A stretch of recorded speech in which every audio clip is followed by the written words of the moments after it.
정치권 소식을 배종찬 인사이트K 소장과 함께 조금 더 깊이 들여다보도록 하겠습니다. 소장님 안녕하십니까? 네. 자, 내년 지방선거를 앞두고 여야가 이른바 룰을 놓고 당내 갈등을 보이고 있는데 일단 민주당부터 좀 짚어보죠. 1인 1표제 내용이 계속되고 있어요. 그렇죠. 이제 정청래 룰이죠. 그러니까 정청래 대표는 이재명 대표 때도 이거 계속 목표로 해서 추진을 하려고 했던 거다. 네. 그러니까 이제 대의원들의 권한은 축소를 하고 말 그대로 이제 권리당원의 권한을 강화하는 겁니다. 네. 1인 1표제. 그러니까 들어보면은 네. 그럴듯해요. 표의 등가성 뭐 이런 걸 그렇죠. 생각하면 예. 그러니까 예. 그동안에는 한때는 막 대의원 한 표가 권리당원 뭐 1000표랑 같고 뭐 60표랑 같고 그러다가 이제 20표 뭐 17.5표 정확하게는. 예. 근데 이제 대의원들이 그렇게 대우받을 이유가 있느냐. 그러니까 대의원 권한을 유지해 주는 거는 이른바 이제 국회의원들 권한이 강화되는 거거든요. 아. 그러니까 이제 대의원들이 영남권 지역은 좀 이게 대의원들 필요하지 않냐. 아무래도 호남 위주니까 민주당은 수도권이고. 이제 그런 게 먹혀왔던 거예요. 그런데 이제 정청래 대표의 속내는 이거죠. 자, 권리당원의 권한을 강화하자. 강화해주면 그 사람들이 누가 강화해줬다고 생각했냐. 권리당원을. 당원 제일주의를 만든다. 바로 나 정청래 아니냐.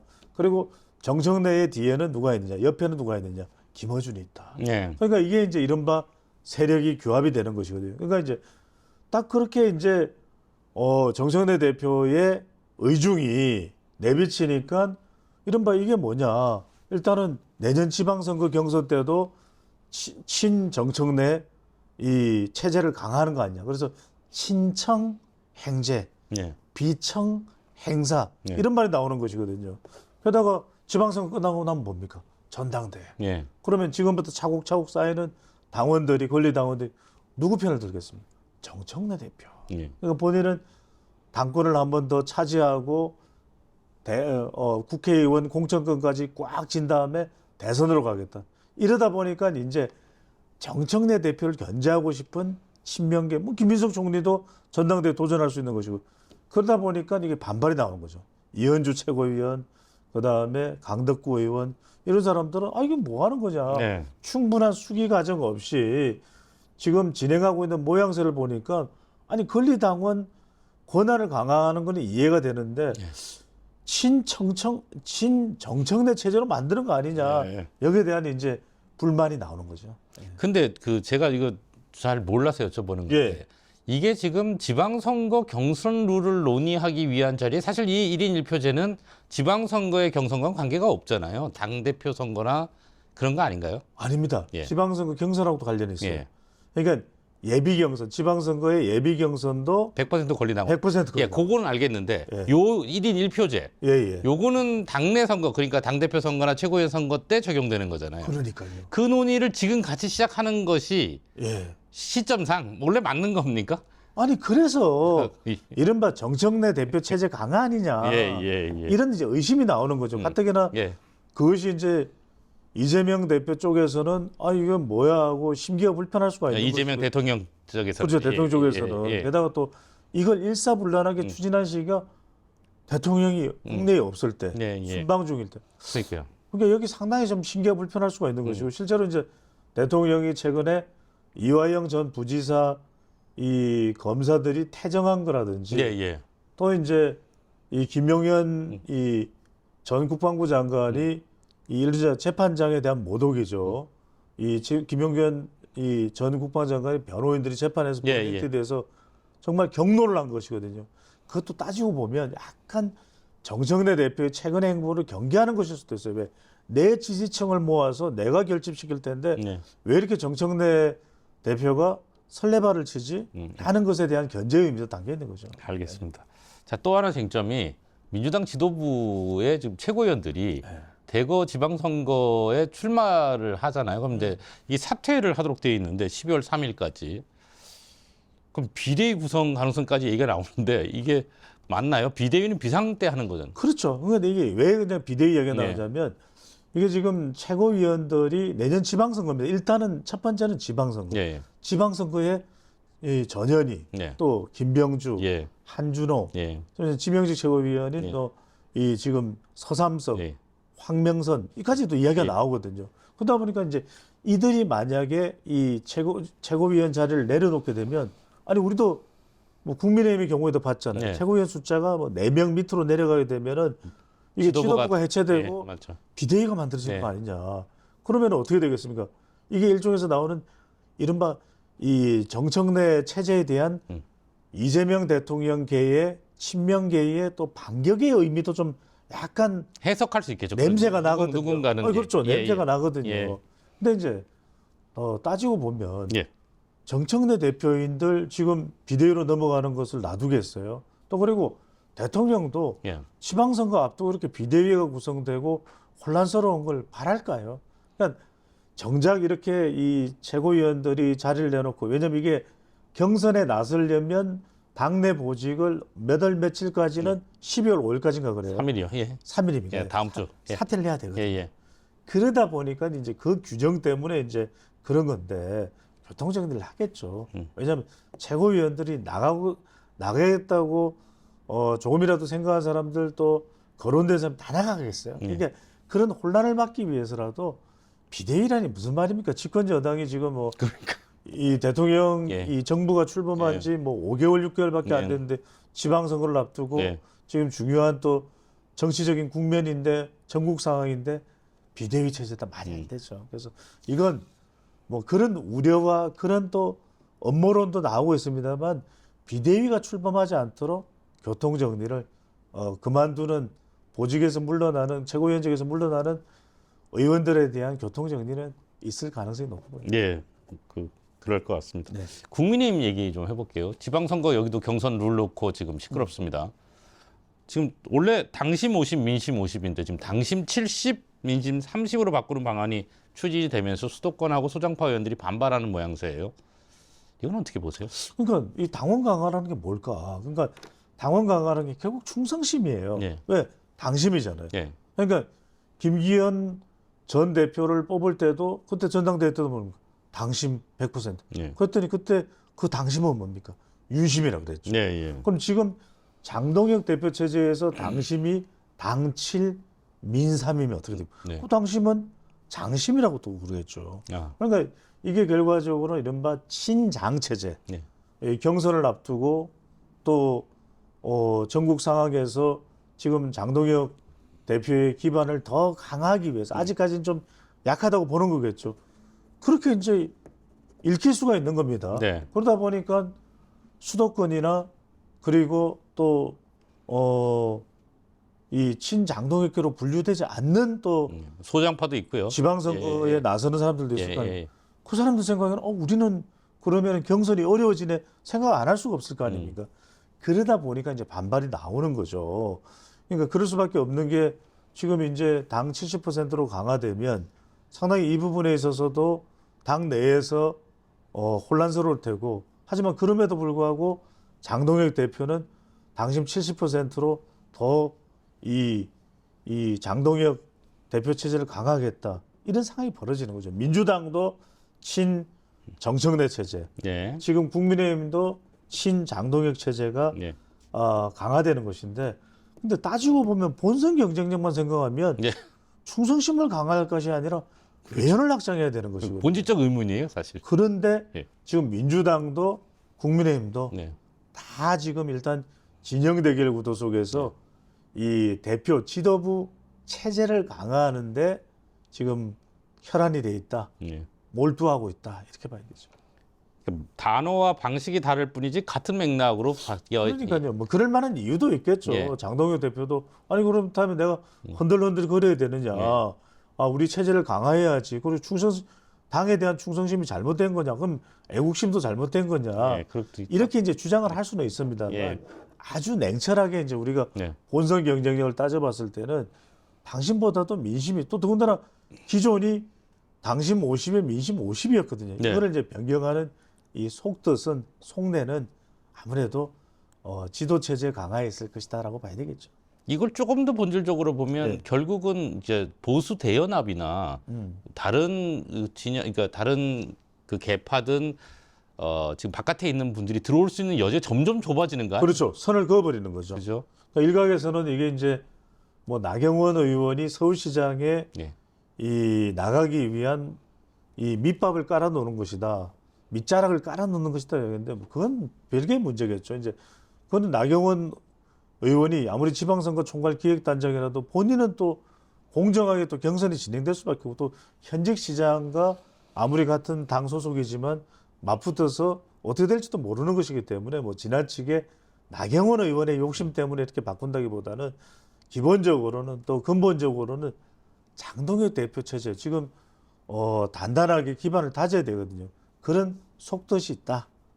이유가 있다. 이렇게 봐야 되겠죠. 알겠습니다.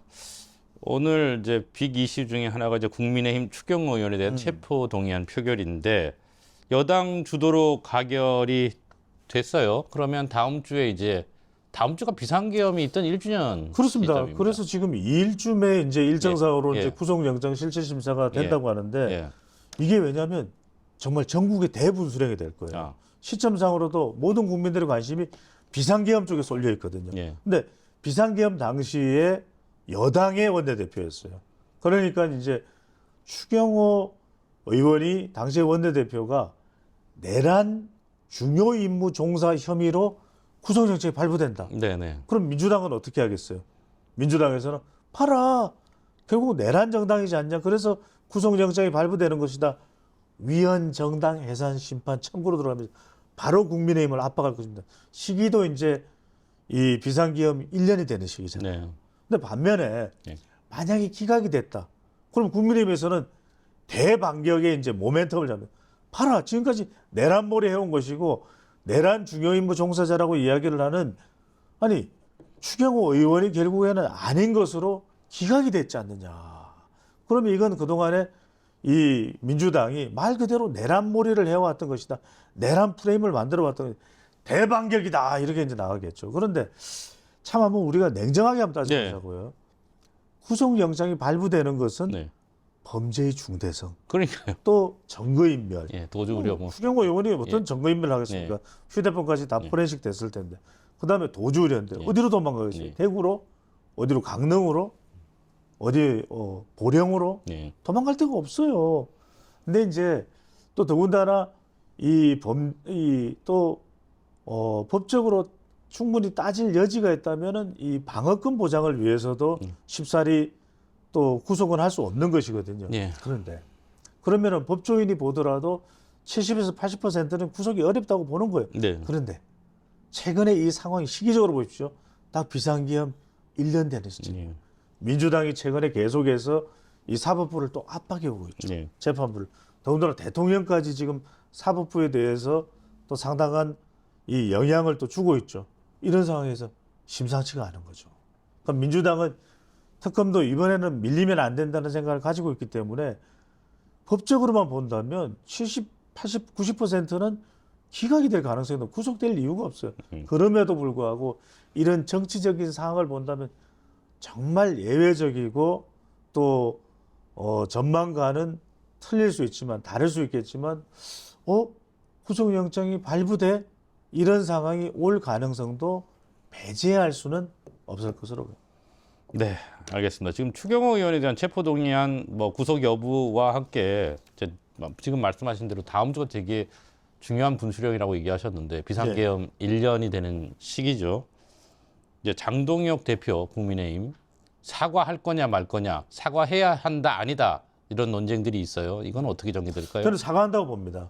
원칙적인 사과를 할 것이다. 네, 왜냐하면 비상계엄이 가져왔던 피해, 뭐 물리적 또는 그것이 뭐 얼마가 됐든 간에 또 우리 국민 전체가 완전히 이제 멘붕 상태가 됐든 그건 뭐 누구도 부인할 수 없을 겁니다. 네. 그 부분에 대해서 원칙적으로 국민들이 놀라고 또 국민들이 또 이 비상계엄으로 인해서 탄핵 국면으로 가고 이게 정말 얼마나 불확실성이 높아졌던 것이고 또 불안감이 높아졌던 거 아닌가요? 네. 여기에 대해서는 장동혁 대표가 사과 안 할 수는 없겠죠. 장동혁 대표가 그럴 겁니다.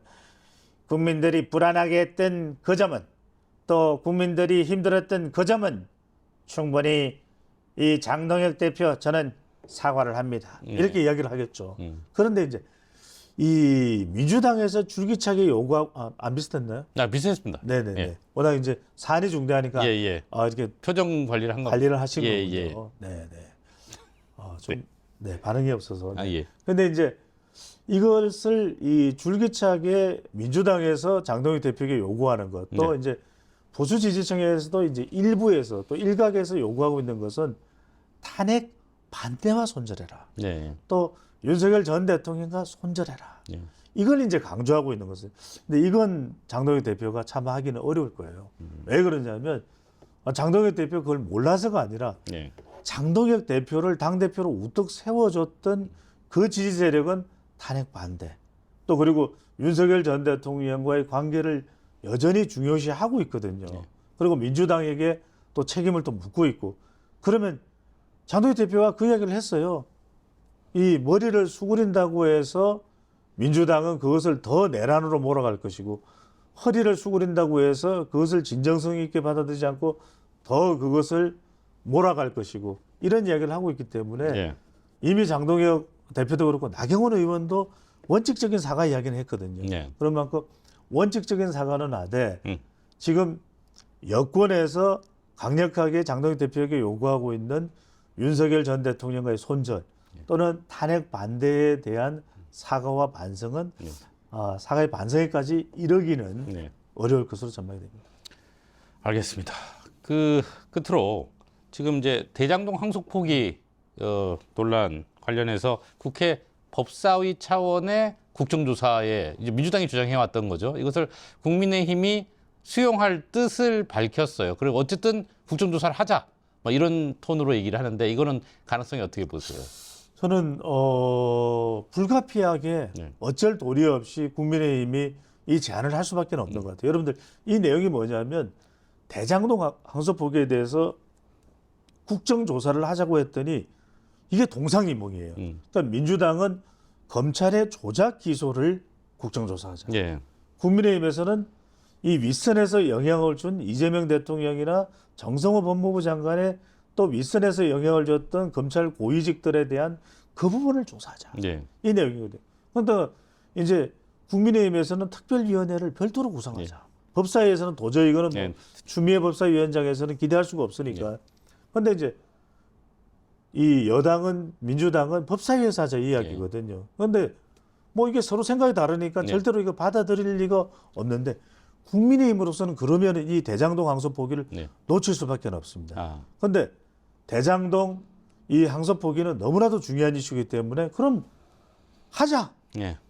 민주당 어떻게든 민주당 당신들이 그 원하는 안대로 일단 배는 띄우자.